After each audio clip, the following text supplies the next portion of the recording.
Сәлеметсіздер ме 7 сынып оқушылары? Біз бүгін 4-ші тоқсанға арналған 1-ші БЖБ энергия бөлім бойынша жиынтық бағалаудың 1-ші нұсқасының тапсырмаларын орындаймыз. Сұрақтарына жауап беріп, есептерін шығарамыз. 1-ші тапсырманы оқимыз.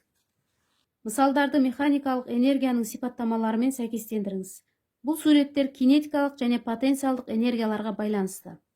Қозғалыс әсерінен болатын қандай да бір массасы бар, оның жылдамдығымен анықталса, ол кинетикалық энергия болады. Егер дене биіктікке көтерілетін болса, ол дененің потенциалдық энергиясы болады. А суретінде доп еденде домалап барады. Доптың жылдамдығы бар, тек кинетикалық энергияға ие болады. В суреті ұшақ келесі ұшуға дейін 3 сағат дамылдайды. Бұл суретте қозғалыста жоқ, биіктікке көтерілуде жоқ, сондықтан толық механикалық энергиясы нөлге тең болады.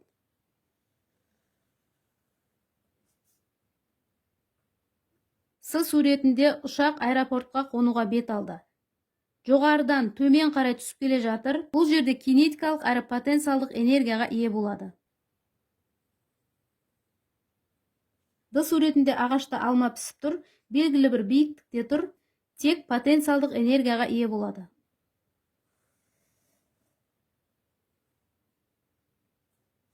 Екінші тапсырманы оқимыз. Көлемдері бірдей темір, алюминий және мыстан жасалған шарлар бірдей жылдамдықпен қозғалуда. Шарлардың кинетикалық энергияларын салыстырып, суретімен орналастырыңыз. Темірдің, алюминийдің, мыстың тығыздығы берілген. Суретке қарайтын болсақ, темір, алюминий, мыс шар. Үшеуінің де жылдамдығы бірдей 2 метр секунд, үшеуінің де көлемі 500 сантиметр куб. Берілген мәндер бойынша жазып алдық. Темірдің, алюминийдің, мыстың жеке-жеке кинетикалық энергиясын табамыз. Қыбыжыға келтіріп аламыз. 500 сантиметр кубты метр кубқа айналдырамыз. 1 миллионға бөлеміз. 0,10,5 метр куб болады. Формуласына кинетикалық энергияның формуласын жазамыз. mv квадрат бөлінген 2. Енді бізге масса белгісіз. Массаны табуымыз үшін тығыздық пен көлемді көбейтеміз. Бірінші әрбірінің массасын тауып аламыз. Темірдің массасын табамыз. Темірдің тығыздығы 7800 килограмм бөлінген метр куб. Көбейтеміз. Көлеміміз 0,10,5 метр куб. Тең 3,9 килограмм. Келесі алюминийдің массасын тауып аламыз. Алюминийдің тығыздығы 2700 килограмм бөлінген метр куб. Көбейтеміз. Көлем 0,10,5 метр куб. 1,135 килограмм. Келесі мыстың массасын анықтаймыз. Мыстың тығыздығы 8900 килограмм бөлінген метр куб. Көбейтеміз. Көлем 0,10,5 метр куб. Тең 4,145 килограмм. Енді әрбірінің кинетикалық энергиясын табамыз. Бірінші темірдікін есептейміз. Темірдің массасы 3,9 килограмм көбейтілген. Жылдамдық барлығында 2 метр секунд. Квадраты бөлінген 2 тең. 2-нің квадраты 4, оны 3,9-ға көбейтеміз. Бөлеміз 2-ке. 7,8 джоуль болады. Келесі алюминийдікін есептейміз. Алюминийдің массасы 1,135 килограмм. Көбейтеміз. Жылдамдық 2 метр секунд. Квадраты бөлеміз 2-ге тең. 2-нің квадраты 4, 4-ті 1,135-ке көбейтіп 2-ке бөлеміз. 2,7 джоуль болады. Соңғы мыстың кинетикалық энергиясын есептейміз. Мыстың массасы 4,145 килограмм. Көбейтеміз. Жылдамдық 2 метр секунд. Квадраты бөлеміз 2-ге тең. 8,9 джоуль болады. Жауабы Темірдің кинетикалық энергиясы 7,8 джоуль. Алюминийдің кинетикалық энергиясы 2,7 джоуль. Және мыстың кинетикалық энергиясы 8,9 джоуль. Және бұл мәндерді өсу реті бойынша орналастырамыз. Ең азынан бастап жазамыз. Ең азы алюминийдің кинетикалық энергиясы 2,7 джоуль. Келесі темірдің кинетикалық энергиясы 7,8 джоуль.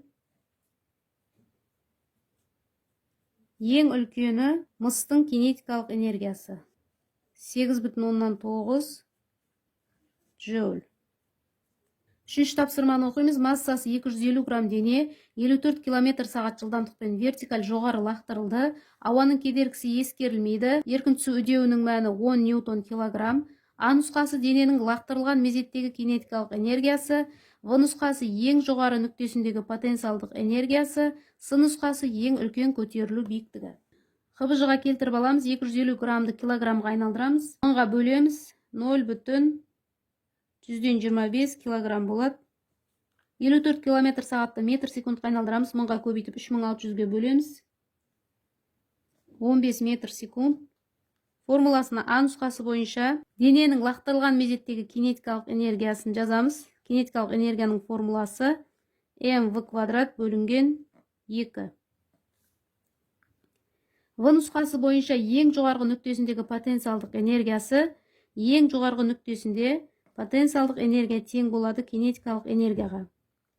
С нұсқасы бойынша ең үлкен көтерілу биіктігі, потенциалдық энергияның формуласынан mgh, h биіктікті тауып аламыз. Потенциалдық энергия бөлінген mg. А нұсқасынан бастап есептейміз. Кинетикалық энергия масса 0,125 килограмм. Көбейтеміз жылдамдық 15 метр секунд. Квадраты бөлеміз 2-ге тең. 15-ті квадраттаймыз 225. Оған 0,125-ті көбейтіп 2-ге бөлеміз. 28,125 джоуль болады. Келесі В нұсқасы бойынша потенциалдық энергия кинетикалық энергияға тең дедік. Потенциалдық энергия тең, кинетикалық энергия екеуі де тең болады екен. Мына жерде 28 деп алсақ та болады. Үлкен бөлігін 28 джоуль болады. С нұсқасында биіктікті табамыз. Потенциалдық энергия 28 джоуль, масса 0,125 килограмм. Көбейтілген G-дің мәні 10 ньютон бөлінген килограмм. Тең 0,125-ті 10-ға көбейтсек 2,5 болады. 28-ді 2,5-ге бөлсек 11,2 метр болады. А нұсқасы бойынша кинетикалық энергия 28 джоуль деп алуымызға болады. 28 джоуль. В нұсқасы бойынша да потенциалдық энергиямызда ол да 28 джоуль. С нұсқасы бойынша биіктік 11,2 метр болады. Оқушылар осымен 4-ші тоқсанға арналған энергия бөлім бойынша жиынтық бағалаудың бірінші нұсқасын тапсырмаларын талдап болдық.